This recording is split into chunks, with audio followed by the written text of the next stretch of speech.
For more on the international reaction to the attacks, we're joined by Hussain Abdul-Hussain, Research Fellow at the Foundation for the Defence of Democracies, the FDD. Thank you very much indeed for joining us, Hussain. Good to see you again. And you grew up in Lebanon. I think that's right. You know better than most what Hezbollah are capable of. Let me ask you, were you surprised by some of the sympathy we've seen expressed for what is, after all, a US-designated terrorist organisation?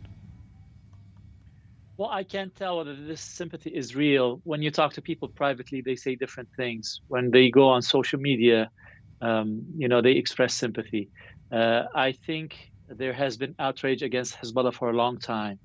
And many Lebanese understand that Hezbollah is responsible for the killing of thousands, tens of thousands of Syrians and of Lebanese, including Prime Minister Hariri, including many politicians. So the Lebanese have not forgot how tyrannical Hezbollah has been toward them, and now they might not be saying it, but they're not as sympathetic as they might seem to be.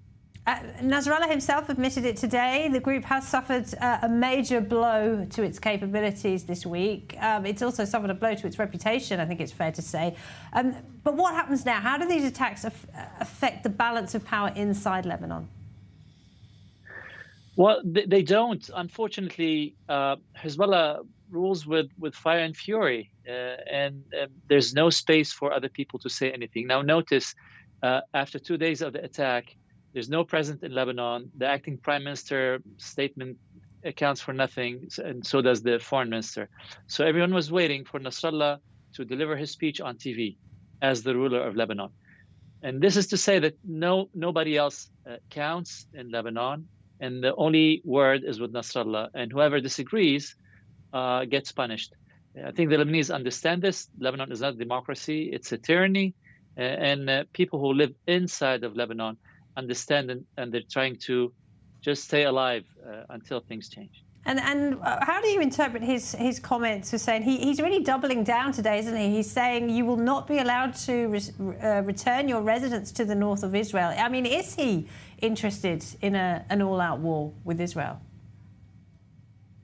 Well, to me, he came across as someone who was bluffing, who was promising such a harsh punishment or a heavy price to Israel, but at the same time, he didn't want to go to war.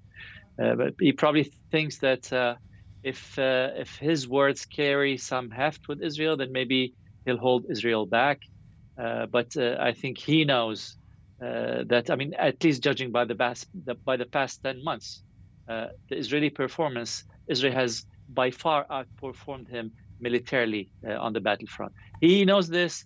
Everybody else knows this. But I have not heard him say anything different since 1994, when he first became the chief of Hezbollah. I certainly hear what you say there.